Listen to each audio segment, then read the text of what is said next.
Olá, certamente em algum momento você já recorreu ao chazinho milagroso da vovó quando não se sentiu bem. Pois é, o uso de plantas medicinais para aliviar dores ou curar doenças já é uma tradição no Brasil, uma prática que também vem sendo adotada pelo Sistema Único de Saúde. Esse é o nosso assunto hoje, fique com a gente. O NBR Entrevista começa agora.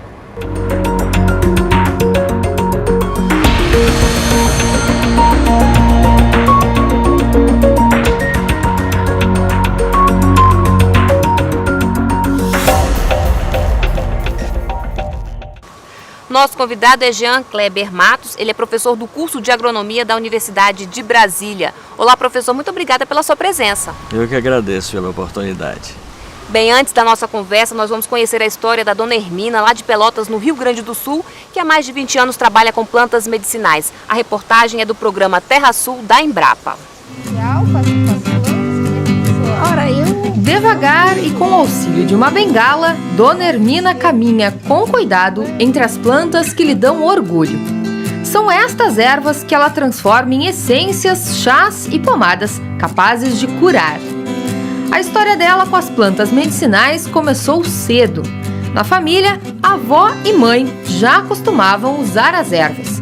E essa relação ficou ainda mais próxima quando a própria Dona Hermina precisou do auxílio da natureza para se tratar. Com 11 anos, eu tive a febre do tifo.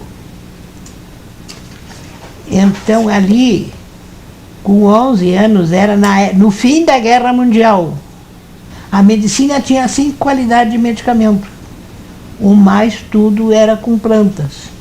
A minha febre sempre baixavam ela com a quina, a raiz da quina. É uma planta medicinal. Daí, desde criança, acostumada com o chá, fui sempre olhando para aquilo. Mesmo assim, a vida dessa senhora seguiu outro caminho. Durante a juventude, ela lutou pela conquista do direito das mulheres de serem reconhecidas como agricultoras, profissão que sempre exerceu. Já um pouco mais velha, fez um curso para atuar como enfermeira veterinária e por mais de 20 anos se dedicou a tratar de animais. O que ela não contava é que uma isquemia a impediria de seguir na profissão. Ora, isso eu não sei te dizer na realidade por que me deu esse estalo na cabeça, não sei mesmo, e tudo. Porque eu senti que aquele curso de defesa sanitária animal, para mim, estava praticamente encerrado. Quer dizer que eu não podia mais meter a mão nas vacas, puxar a terneira, não tinha mais aquela força, né? Então eu digo, mais algo eu tenho que fazer. Eu não posso ficar parada. E como eu já tinha o conhecimento das plantas desde criança, então apareceu o curso das plantas medicinais e é onde eu continuei. Como resultado, uma pasta cheia de certificados e um herbário com mais de 200 espécies registradas que ela exibe com orgulho e que hoje nem precisa consultar. Ao redor da casa fica a matéria-prima. Na memória, a funcionalidade de cada uma das plantas. E dentro dessa geladeira, que virou armário, as pomadas e essências que ela produz e vende para quem a procura, que podem servir para simples dores de barriga e até para diabetes. Mas para fazer uso dessas riquezas é preciso ter sabedoria. Tudo é medicinal, mas tem que se saber como e para quê e quando. Além disso, saber reconhecer as plantas também é muito importante para não correr o risco de fazer confusões perigosas.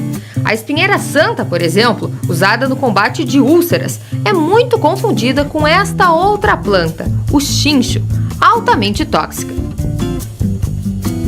Em uma caminhada rápida em volta da casa, Dona Hermina nos mostrou várias espécies. Aqui está o catinga de bode, que é bom para fazer xarope, para tosse. Ali está o bálsamo. O bálsamo é bom para quê? O bálsamo para tosse, para os olhos, para ouvido, para dor de ouvido. A losna. A losna, para que é? A losna, ela é uma planta amarga, como se diz, né? Para certos problemas de fígado. E isso aqui é a lágrima de Nossa Senhora. Esta folha É para problema de artrite e essas coisas. E durante a entrevista fez um desafio, que para algumas pessoas pode parecer bastante simples. Tu sabe fazer um chá? Perguntou, uma coisa muito atrevida. A resposta é um tanto fácil. Para cada litro de água, 1 colher de sopa de chá, que deve ser acrescentada assim que a água ferver.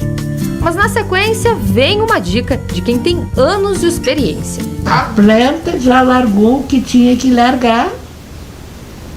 E ela é tão inteligente, conforme a água vai esfriando, ela vai puxando de volta o que ela largou. Então tem que se coar antes. Embora acredite na cura pelas plantas, Dona Hermina recomenda: não se deve dispensar o diagnóstico do médico. Mas na hora do tratamento, sempre é bom optar pelo natural. Para a senhora, apelidada por muitos como Mãe Velha, as plantas medicinais podem ser uma alternativa de renda para os agricultores familiares. Mas para ela, pessoalmente, representam muito mais. Um exemplo de vida. Que só quem tem vontade de viver é que faz essas coisas. Professor, o que são os fitoterápicos e qual é a relação com as plantas medicinais? Os fitoterápicos são medicamentos à base de plantas, né? A grande diferença entre eles e os remédios é que eles têm sobre eles um maior controle. O quimiotipo da planta, quer dizer, qual é a substância ativa dela, aquilo está bem caracterizado, né? E também a sua concentração. Então isso dá uma garantia, portanto ele pode ser chamado de medicamento. Fitoterápico é um medicamento. E quais são as vantagens, do uso de plantas medicinais e dos fitoterápicos? Tem várias vantagens, né? Vamos falar das vantagens. Para você ter uma ideia, existe um produto que é um amebicida, que é feito à base de menta, que é o famoso hortelãzinho. Um quimiotipo desse hortelãzinho, ele é amebicida e giardicida, mata ameba e giardia, é claro. E o efeito colateral é praticamente inexistente, enquanto o químico, né, que o pessoal chama o remédio químico, que se contrapõe ao fitoterápico, ele tem efeitos colaterais, né? Esse é o efeito colateral. A ausência de um efeito colateral é uma das vantagens interessantes, né, da fitoterapia. Esse é um.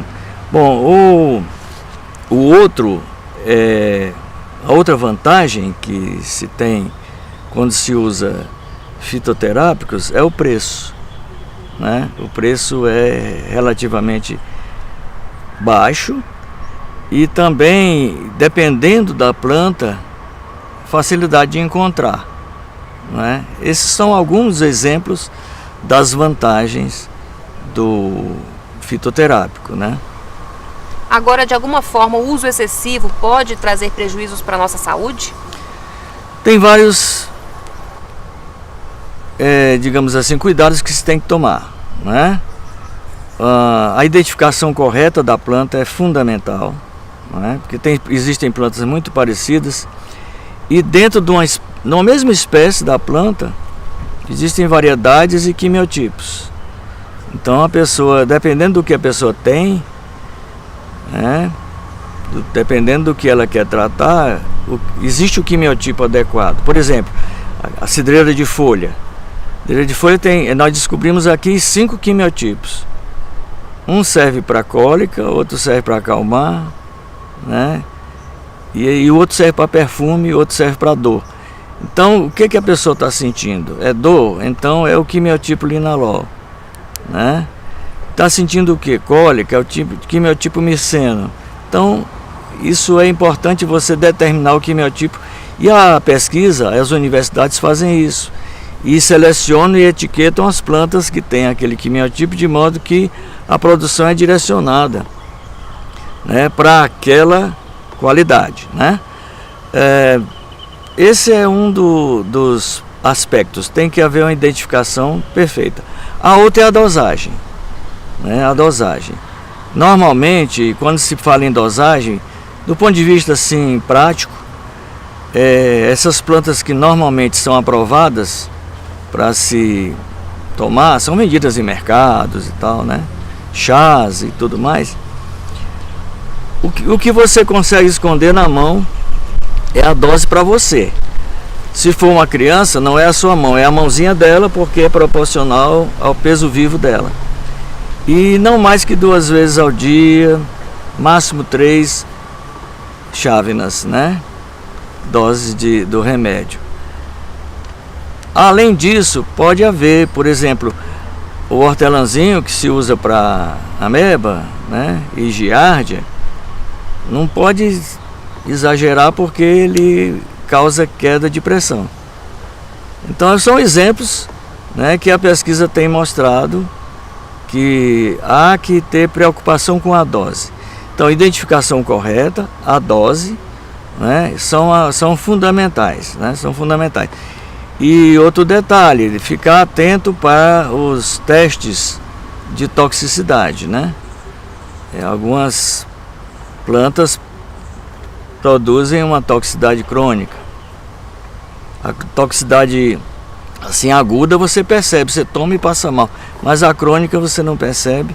Com o tempo vai havendo assim efeitos biológicos no organismo. Bom, diante disso que o senhor colocou, né, prestar atenção na identificação correta da planta e também na dosagem, né? É muito comum a gente encontrar em feiras plantas medicinais. Que cuidados a gente deve ter na hora de adquirir esses produtos? As feiras, eu distingo assim o vendedor e o raizeiro, né? O vendedor é aquele que pegou as plantas de alguém e vai vender. Às vezes eu pergunto para ele, essa planta aqui serve para quê? Ele disse, quem vem comprar sabe.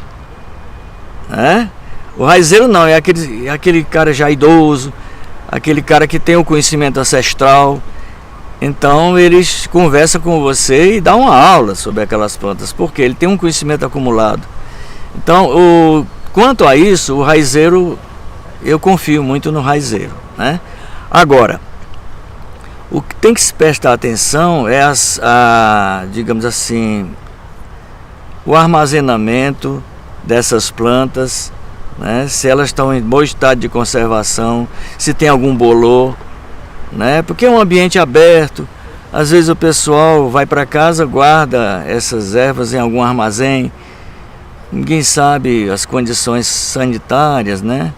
A higiene, mas normalmente, por exemplo, eu vejo raizeiros não usarem saco plástico, eles usam saco de papel, porque eles dizem saco plástico causa bolor, então eles já têm uma noção de qualidade.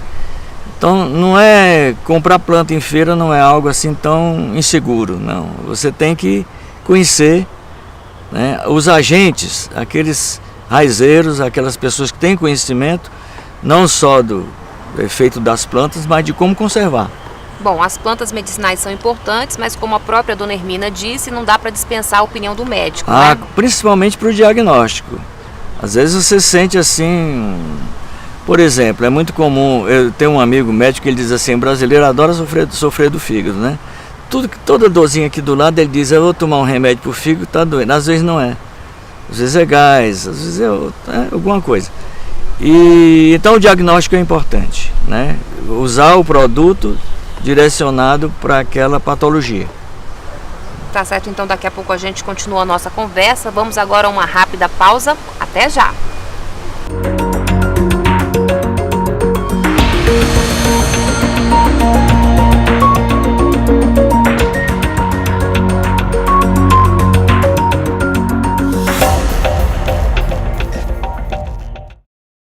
Estamos de volta com o NBR Entrevista, que hoje conversa com Jean Kleber Matos, professor do curso de Agronomia da Universidade de Brasília. E os brasileiros estão cada vez mais apostando nas plantas medicinais e nos fitoterápicos. E o Sistema Único de Saúde, o SUS, também está acompanhando o crescimento dessa demanda. É o que a gente vai ver na reportagem da TV Saúde.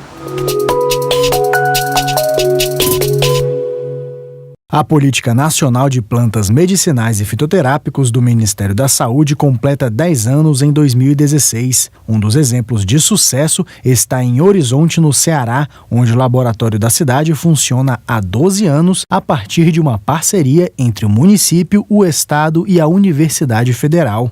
E daí nasceu, portanto, o nosso laboratório de fitoterapia, que tem uma produção mensal de 15 itens farmacológicos de produtos naturais e que são disponibilizados à população do município em todas as nossas unidades básicas de saúde. Nós temos atualmente 20 equipes de saúde da família, todas elas disponibilizando esses produtos naturais, esses produtos medicamentos fitoterápicos que são produzidos, encapsulados, armazenados e distribuídos lá no nosso município. Desde que o programa foi criado, o Ministério da Saúde tem investido na produção de fitoterápicos por meio de processos seletivos. Os recursos federais são aplicados na compra de insumos, materiais de consumo, contratação de pessoal e capacitação de profissionais. Nos últimos 10 anos, desde que o programa foi lançado, foi da ordem de 30 milhões em diversos editais. E o edital de 2016, que é a nossa expectativa, ele está praticamente pronto, está em avaliação final, para ser lançado. A grande vantagem do edital é porque ele é capaz de captar na rede de municípios, que é uma rede muito grande, são 5.500 e pouco, onde há mais maturidade no sentido do avanço do trabalho para que essa formulação e essa distribuição possa se dar com a maior segurança possível para o usuário. O objetivo do governo federal ao investir neste projeto é melhorar a saúde pública, ampliando o acesso da população a medicamentos mais saudáveis e com menor custo. Nossa expectativa é que os fitoterápicos avancem tanto na prescrição médica quanto na disponibilidade por municípios, porque são medicamentos com efeito consolidado, né, há milhares de anos. Isso é uma tradição, saber que determinadas plantas causam um determinado efeito no organismo humano, e também porque são mais baratos, são mais fáceis de aplicação, têm menos efeitos colaterais. Então, seria muito útil que fitoterápicos estivessem mais presentes na prescrição dos médicos do Sistema Único de Saúde. Professor, como é que o senhor avalia o uso dos fitoterápicos hoje no Brasil? Está havendo um grande progresso, né? A gente já encontra com certa facilidade médicos que utilizam a fitoterapia. Eu mesmo me trato com um médico que tem digamos assim, uma linha alternativa, né? Fitoterapia, acupuntura. Atualmente existem esses apelos no trato com as doenças, né? A população está procurando a fitoterapia e está encontrando resposta, né? Os médicos faziam restrições ao uso de plantas por causa da sazonalidade. O que é a sazonalidade? A planta, em determinado momento do ano, ela pode não produzir aquele componente que é usado no tratamento, porque a concentração desse componente varia durante o ano, conforme a estação, né? Esse é um problema. Depois, as dificuldades de identificação. Então, eles tinham assim restrições quanto à segurança. Mas na medida em que isso foi sendo trabalhado, né, a pesquisa foi apoiando a indústria e o uso, a fitoterapia foi se tornando assim mais confiável, e agora a gente encontra muitos médicos, né, com esse enfoque, né, de fitoterapia. O comércio também tem sido beneficiado nesse sentido, no sentido de que, na medida em que você tenha os padrões e você tenha uma fiscalização que te dá um registro, né, o fitoterápico vai ficando assim, o produto vai ficando mais confiável, as pessoas vão começando a utilizar. Então eu acho que houve um grande progresso. Né? Então a gente pode afirmar que é seguro o uso dos fitoterápicos no Brasil hoje? Sim, porque para você vender, colocar um fitoterápico na rede, né, no comércio, nas farmácias, você tem que ter um registro. Esse registro, para você obter esse registro, você tem que apresentar, provar que sua planta está bem identificada, o quimiotipo é aquele, e também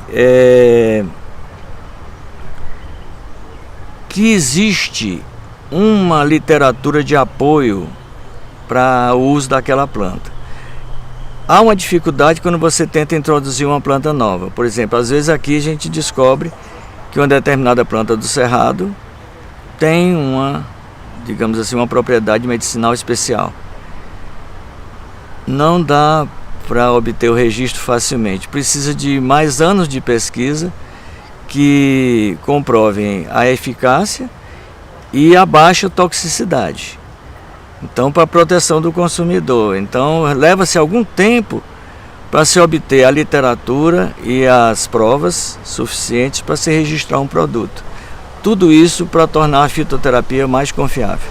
Bom, desde 2006 o Brasil tem a Política Nacional de Plantas Medicinais e Fitoterápicos. Enfim, de que forma essa iniciativa ajuda a popularizar esse tema, a ampliar o acesso a esses produtos? Essa política, o decreto de 2006, ele é bem abrangente. Ele contempla desde a fiscalização, isso que eu acabei de falar, até o estímulo à pesquisa, treinamento, né, nas universidades, no sentido de que a fitoterapia tenha esse apoio suficiente e necessário para que ela se torne confiável. Né? Então o decreto é bem amplo.